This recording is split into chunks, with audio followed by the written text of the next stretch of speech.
정부가 50조 원을 투입하는 도시재생 뉴딜 사업에 전국에서 260여 곳이 신청을 마쳤습니다. 이 가운데 100개 지역이 다음 달 말 최종 선정될 예정인데 신청 자격을 놓고 잡음이 끊이지 않고 있습니다. 황인표 기자와 함께 자세히 짚어보겠습니다. 황 기자, 네. 이 신청 자격이 왜 문제가 되는 겁니까? 네, 일단 그 신청 자격이 없는 지역인 그 성북구의 성북동을 어제 한번 좀 둘러봤습니다. 네. 뭐 성북동 하시면 이제 고급 주택이 많은 곳으로 좀 알려져 있지만 또 다른 지역도 있었는데요. 보시는 것처럼 자동차를 타고 올라가면 그 꼭대기에 집들이 좀 이렇게 빼곡하게 붙어 있는데 한 사람만 간신히 다닐 수 있을 정도로 좁은 길에 곳곳에 생활 쓰레기까지 좀 버려져 있었습니다. 네. 이 동네는 재개발이 추진되다 지난 2015년 무산되면서 이제 슬럼화되기 시작했는데요. 보시는 것처럼 빈집이 많았고 한편에서는 완전히 무너져 내린 저런 집도 있었습니다. 이 빈집 곳곳엔 또 그 수도요금 독촉장이 있는데요. 2015년부터 요금이 미납됐다고 하니까 3년간 뭐 아무도 살지 않은 그런 집이라고 볼 수 있습니다. 길이 좁아서 소방차와 구급차가 들어올 수도 없고요. 또 도시가스도 사용할 수 없다고 합니다. 주민 얘기 한번 들어보시죠. 네. 다 무너진 집이 많아요. 그런데도 지금 여기 이렇게 재건축이 안 된다고 이렇게 하고 있는데 왜 그러는지는 모르겠어요. 왜. 지금 여기는 진짜 개발이 시급하거든요. 빈집이 다 많아가지고 다 무너지고 그냥. 빈집이 그냥 팔고 싶으면 팔고 비워놓고 싶으면 비워놓고.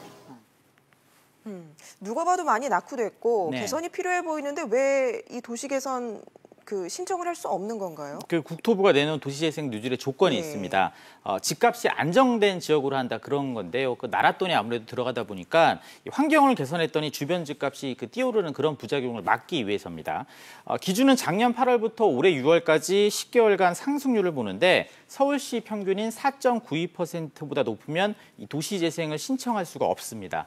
보시는 것처럼 서울 평균이 4.92%인데 그 바로 아래에 있는 성북이 이제 5.15, 영등포가 5.24. 이러니까 여기 성북과 영등포를 포함해서 뭐 강남 4구, 양천구 등 12개 자치구가 신청할 수 없게 됐습니다. 성북과 영등포 같은 경우 일부 지역의 집값이 크게 오르다 보니까 이 전체 평균이 올라가게 됐거든요. 이것 때문에 이 도시재생 사업을 신청할 수 없게 된 겁니다. 좀 억울한 측면도 있는 것 같은데요. 성북구 관계자 얘기 한번 들어보시죠. 이런 기준들이 사실 어떻게 보면은 뭐 저도 공무원입니다만은 공무원들이 좀 너무 편의주의적으로 기준을 설정한 게 아닌가. 이런 사업을 저희가 계속 추진한다는 것은 행정력 낭비고 주민들한테 계속 고통을 주는 거죠. 네, 도시재생 사업에 사각지대가 있는 건데 이런 좀 억울한 상황이 없도록 해결책이 없을까요? 뭐 간단히 말씀드리면 국토부가 기준을 바꾸면 됩니다. 이제 앞서 보신 것처럼 자치구별 상승률인데 이거를 동별 기준으로 이렇게 바꿔도 되고요. 또 현장 실사를 통해서 환경 개선이 꼭 필요하다 이런 데 지역은 직접 가서 둘러보고 이 판단을 해서 지원을 해주면 됩니다. 물론 이제 좀 절차가 복잡해질 수 있고 어떤 그 평가자의 주관이 개입될 수도 있지만 지금처럼 획일적으로 한 자치구 내에 그 상승률을 모두 이제 계산하는 그런 방식을만 계속 고수할 경우 지금 보시는 것처럼 지원이 꼭 필요하지만 신청 조사할 수 없는 그런 동네가 이제 나올 수밖에 없습니다. 이 국토부는 이번에 포함되지 않은 서울 다른 지역의 경우 그 내년에 좀 부동산 시장이 좀 어느 정도 안정되면 내년에 한 번 더 신청할 수 있다 그런 입장입니다. 네, 알겠습니다. 황 기자 얘기 잘 들었습니다.